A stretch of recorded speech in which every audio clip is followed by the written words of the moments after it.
Tintu Vietnam News. Selamat pagi, siang, sore, dan malam para pemirsa Tintuk Vietnam News. Kembali lagi dengan saya Cynthia Indriani Fahira, dan di sini saya terhubung dengan reporter Samuela Christie. Halo Samuela Christie. Iya, halo Cynthia. Ya, bagaimana keadaan di sana? Iya, saya sedang berada di negara M. Nah, di belakang saya ini terlihat banyak pemukiman kumuh, warga lokal kelaparan, situasi ekonomi yang kacau akibat pandemi COVID-19. Dan tidak hanya di negara M saja, ternyata beberapa negara di dunia juga sedang terpuruk saat pandemi ini. Tapi sebenarnya saya dapat info terkini bahwa di Vietnam sedang tidak apa-apa ya. Oh, sebentar, saya cek dulu. Wah, benar ya, ternyata kondisi ekonomi di Vietnam ini cukup stabil di saat negara-negara lain terpuruk. Nah, rupanya salah satu faktornya itu adalah implementasi dari kebijakan Doi Moi.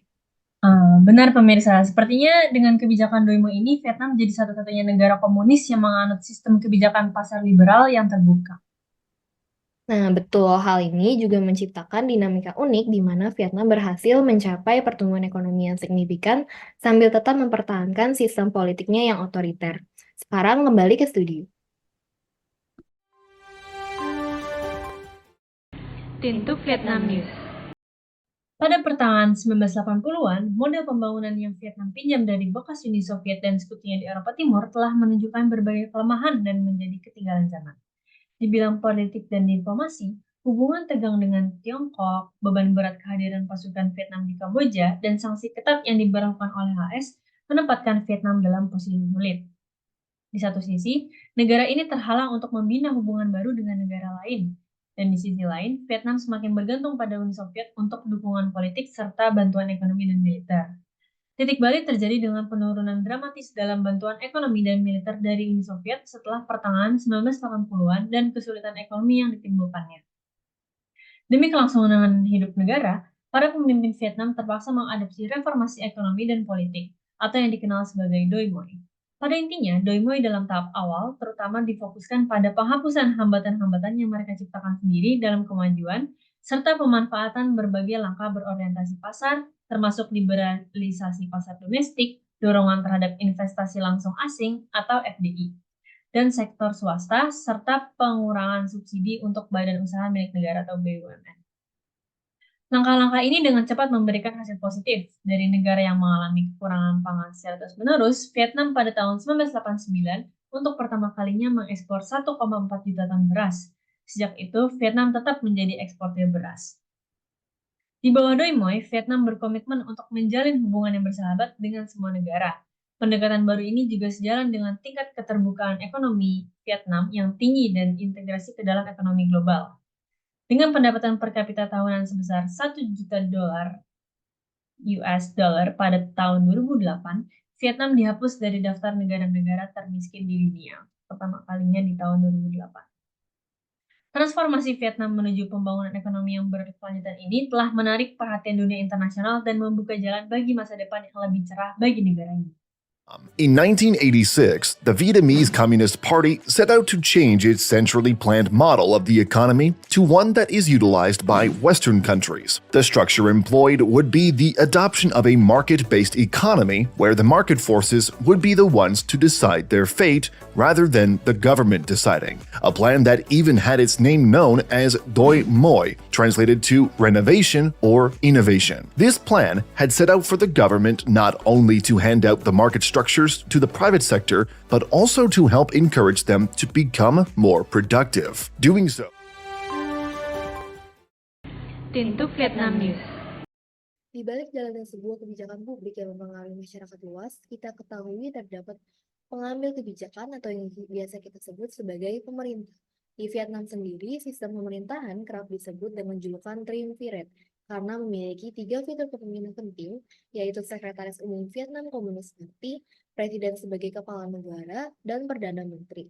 Nah, adapun Partai Komunis Vietnam juga menjadi pembahasan menarik karena sejarah dan posisi pentingnya di negara Vietnam.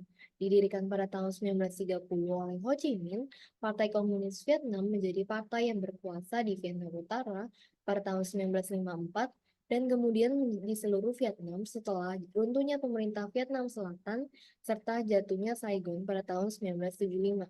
Nah, sejak saat itu, dengan narasi persatuannya, Partai Komunis Vietnam telah memerintah Vietnam selama hampir setengah abad dan menjadi salah satu kediktatoran komunis terakhir yang tersisa di dunia. Pada hakikatnya, Vietnam Communist Party juga memiliki ciri-ciri akuntabilitas politik yang sama dengan partai komunis di dunia lainnya, seperti sifatnya yang singular dan top-down birokratis, tetapi belum menyentuh fitur institusional negara partai komunis seperti prinsip sentralisme demokratik. Seperti yang telah dibahas sebelumnya, salah satu hasil kerja nyata dari Partai Komunis Vietnam adalah kebijakan Doi Moi. Partai Komunis Vietnam yang telah menjadi pemerintahan tunggal negara itu sejak tahun 1975 telah mengambil langkah besar dalam memperkenalkan kebijakan ekonomi berhaluan pasar yang dikenal sebagai Doi Moi. Doi Moi diluncurkan pada Kongres ke-6 Vietnam Communist Party pada tahun 1986 dan ditegaskan kembali pada Konstitusi tahun 1992 dan 2001. Dengan perubahan ini, Vietnam telah bertransformasi dari komunisme anakronistik yang terisolasi menjadi sosialisme yang terintegrasi secara internasional dan semakin berorientasi pada pasar. Selain ekonomi, reformasi juga digalakkan di bidang politik, legislatif, administratif, dan hukum. Nah, perubahan-perubahan ini kemudian menunjukkan bahwa Vietnam Communist Party ini selaras dengan kebutuhan saat ini dan bertekad untuk tetap menjamin dan memimpin sistem satu partai di Vietnam. At the end of its National Congress on Monday, Vietnam's ruling Communist Party unveiled the team of party officials that will lead the country in the next 5 years. On the stage are members of the party's new Central Committee. At the heart of it is the 18-member Politburo, the apex decision-making body in Vietnam, led by this man in gray hair, 76-year-old Nguyễn Phú Trọng. The Congress closing ceremony marks the beginning of Mr. Trọng third term in office. The party Congress did not alter their written rules this time, but instead provided waivers for Mr. Trọng on age and term limits, cementing his position as Vietnam's most powerful leader and longest-serving party chief in decades. Vinh dự bao giờ cũng đi đôi với trách nhiệm. Vinh dự càng cao thì trách nhiệm càng lớn, nhất là nhiệm vụ trong giai đoạn sắp tới. Như trong các văn kiện trình đại hội vừa qua đã nói, có rất nhiều thuận lợi, thời cơ, nhưng mà cũng có muôn vàn khó khăn, thử thách, có những điều không thể lường trước được. Xin hứa với các đồng chí, với đại hội sẽ là một khối đoàn kết thống nhất, cao, và sẽ, như Bác Hồ đã nói, đại hội là một dịp đã đoàn kết, càng đoàn kết hơn, đã tiến bộ, ngày càng tiến bộ hơn.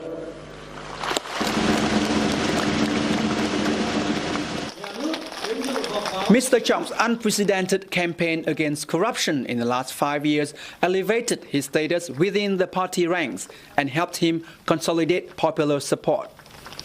Mr. Trọng vowed to continue his fight against corruption, which he sees as one of the biggest threats to the survival of his ruling party. Tôi xin khẳng định đây là cuộc đấu tranh còn lâu dài, gian khổ, quyết liệt.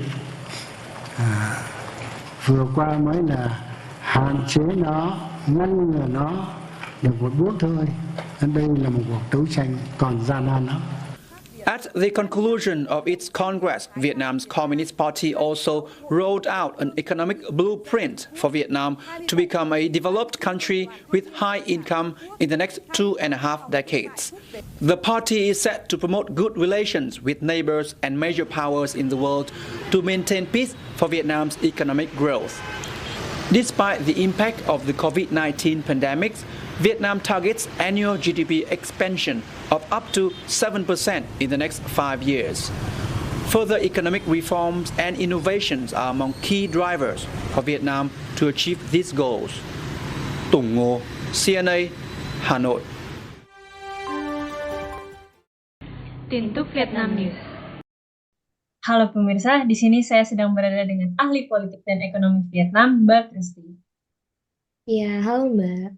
Iya, nah dengan fenomena Doi Moi di Vietnam ini sepertinya terdapat keunikan ya, Mbak?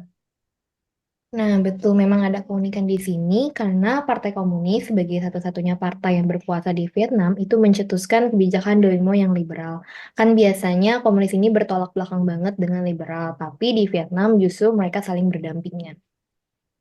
Kira-kira ada kayak kepentingan apa ya di balik penerapan kebijakan Doi Moi oleh Vietnam ini, Mbak? Nah, sebenarnya kalau kita lihat dari sejarahnya, itu Vietnam bersatu setelah Perang Vietnam. Nah, ideologi komunis ini udah jadi pemersatu masyarakatnya. Sejarah ini juga yang membuat akhirnya Partai Komunis Vietnam bisa mempertahankan kekuasaannya. Tapi setelah Vietnam mengalami keterpurukan ekonomi di tahun 1970 sampai 1980-an, elit partai ini sepertinya nggak mungkin mengubah ideologi negaranya. Dan akhirnya mereka melihat realitas dalam negara saat itu, Partai Komunis mengambil tindakan ekonomi dengan memakai sistem yang dirasa paling cocok untuk inovasi pertumbuhan ekonomi, yaitu pasar bebas. Oh, berarti kalau melihat keberhasilan kebijakan liberal Doi Moi sampai saat ini, apakah ada kemungkinan adanya demokratisasi perlahan di negara ini ya, yang bisa mempengaruhi ideologi pemerintahan Vietnam sendiri ke depannya? Seperti sih enggak ya, karena kebijakan Doi Mo ini justru melanggengkan kekuasaan Partai Komunis Vietnam. Kekuasaan Partai Komunis Vietnam ini tidak mendapat legitimasi dari pemilu seperti di negara demokrasi pada umumnya. Nah, maka dari itu mereka harus mencari sumber legitimasi lainnya. Sumber legitimasi lain seperti apa ya, Mbak? Nah, dalam kasus ini, Partai Komunis Vietnam ini berhasil mencari legitimasi melalui performa kebijakan yang dihasilkannya. Seketika kebijakan Doi Mo ini akhirnya berhasil, keadaan ekonomi negara Vietnam kan akhirnya membaik. Nah, itu akhirnya memberikan legitimasi ke kinerja Partai Komunis Vietnam. Oh, begitu. Mana? Apakah kebijakan ini ke depannya kira-kira masih akan bagus ya untuk Vietnam? Nah, sebenarnya memang perlu ada yang ditingkatkan sih, seperti misalnya para pemimpin ini harusnya gak cuma fokus ke ekonomi yang secara makro aja, tetapi harus bisa lebih inklusif ke segala lapisan masyarakat. Berarti memang terdapat keunikan ya di Vietnam karena negaranya komunis namun menerapkan ekonomi liberal.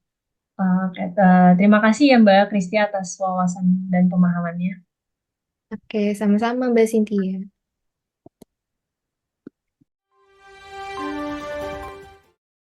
Tin tức Vietnam News. Demikian berita mengenai kebijakan Doi Moi dan dinamika politiknya di Vietnam. Terima kasih dan sampai jumpa di Pintu Vietnam News. Tin tức Vietnam News.